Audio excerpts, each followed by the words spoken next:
Hello and welcome back to Project Nihilum Zero. Last time, we ate breakfast with Soren. We had some so-called meat product of dubious origin and quality. We then met Charlotte, the titular character of the last episode.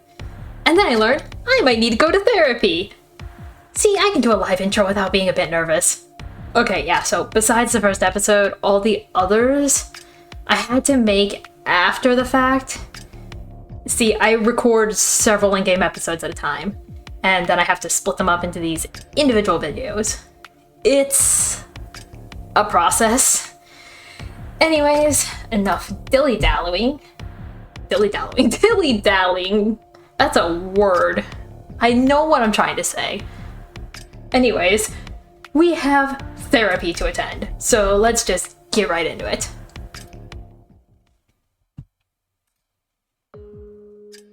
The caretaker accompanies you through the labyrinth of corridors until you completely lose your sense of direction.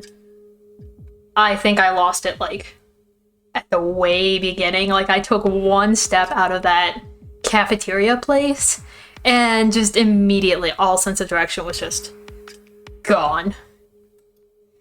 Now and then you hear echoing footsteps or quiet whispers, but you don't see anybody. It's as if you two are completely alone on this floor. Here. She suddenly stops in front of one of the countless doors, which all look the same. However, a glance at a tiny sign reveals that this is Charlotte's office. The caretaker knocks briefly, then the door opens with a rush. You enter and are immediately greeted by Charlotte with a nice smile. I like this music right now. I gotta appreciate the music right now. I've not done that yet, which is a surprise. Because, I really am enjoying, the atmosphere the music does give to the game. And this kind of has, I don't know, some... It's calming. The talk going on, though, makes me a little nervous. But, the other instruments are, these calm, peaceful things. And I think that's how Charlotte is, probably. At least that's what she seemed like on our first interaction. Welcome back. Nice to see you again. Then she nods to the caretaker to leave the room, but she doesn't budge. What? The following conversation is private. A one-to-one chat. My instructions are not relevant here. The caretaker snorts contemptuously, then turns around on the spot and leaves the room without a word. You look after her for a moment, then turn to Charlotte and put on a polite smile. Sorry. The caretakers and I, we don't always get along. Unfortunately, many of them often don't want to realize that I have a special status due to my area of expertise. You tilt your head with a questioning look. Which field of expertise? While we're at it, allow me to introduce myself. Hi, I'm Charlotte, and I'm the therapist here in the lab. I look after your mental health, and in conjunction with that, I also have an eye on your physical health. That sounds quite complex. And how exactly does therapy work like that? Charlotte starts to giggle with amusement. Don't worry. It's nothing bad. I'm simply there for you.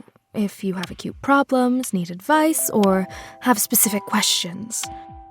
Will someone finally be able to answer my questions about this place? Or about me? Or anything? Because I had questions several episodes ago that never got answered. So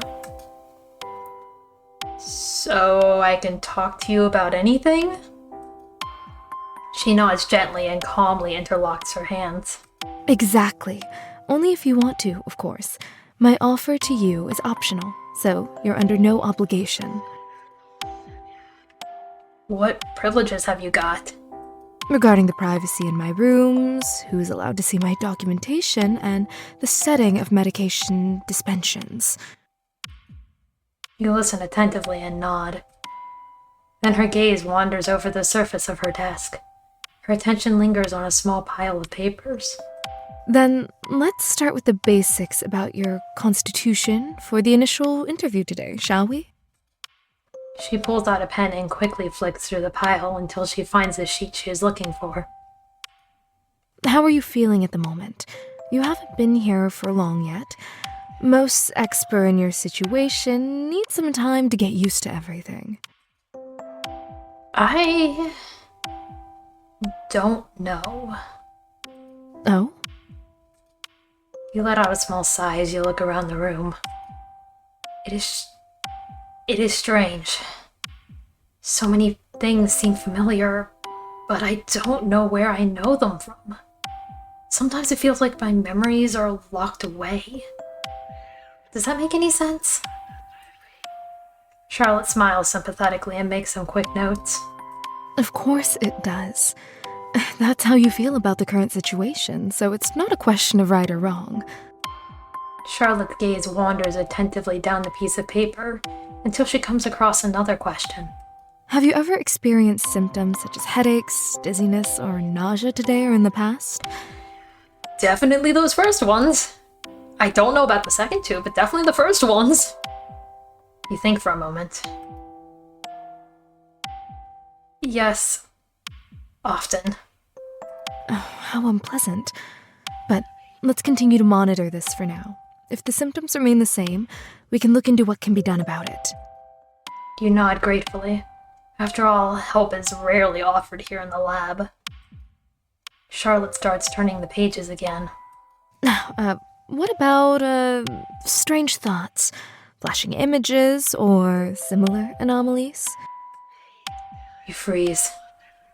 You don't know whether the images flashing in your head are normal or not. What if it's something serious? What if the return of your memory in pieces is due to a faulty erasure procedure? Should you tell her the truth about your memories, or should you keep the truth to yourself? Nothing worth mentioning. Relieved, Charlotte nods and takes notes again. These abnormalities can occur in many forms. They're nothing serious, but they often put a huge strain on those affected after a while. If such flashbacks occur, let me know. Yeah, I don't think Aslak trusts her enough really to be able to be like, okay, yeah, having these weird memories popping up that we don't know where they're from. I just don't think he'd really be comfortable with that yet. Kind of wants to keep that to himself. Heck, we didn't even tell Soren. Why would we tell Charlotte when we just met her? Thoughtfully, she begins to play with a pen until it finally slips out of her hand, rolls across the table, and falls to the floor on your side. Oh. Wait, I'll get it. You smile politely, bend down and reach out for the pen. You swiftly pick it up, smile again, and hand Charlotte her pen. Thank you very much. As you hand it over, her hand touches yours for a moment.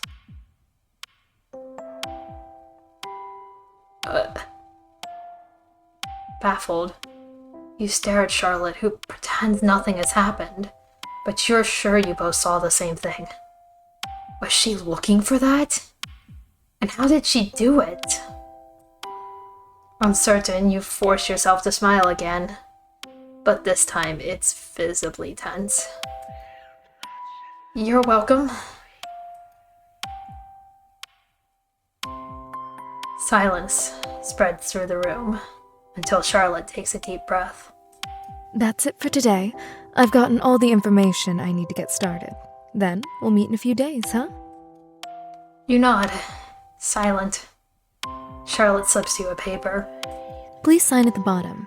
This is confirmation that we've spoken to each other here today.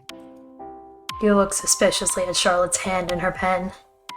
Then you notice a small metal pen holder on the table, containing numerous unused pens. Wait! I mean, don't take this pen.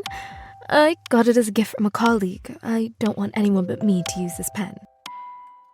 Okay. Your eyes darken a little as you choose another pen and write your name at the end of the paper with a slightly trembling hand. Charlotte claps her hands in delight and smiles charmingly. As a reward for your cooperation, you get this. She hands you a small, thin booklet with colorful illustrations and large text. Thank you?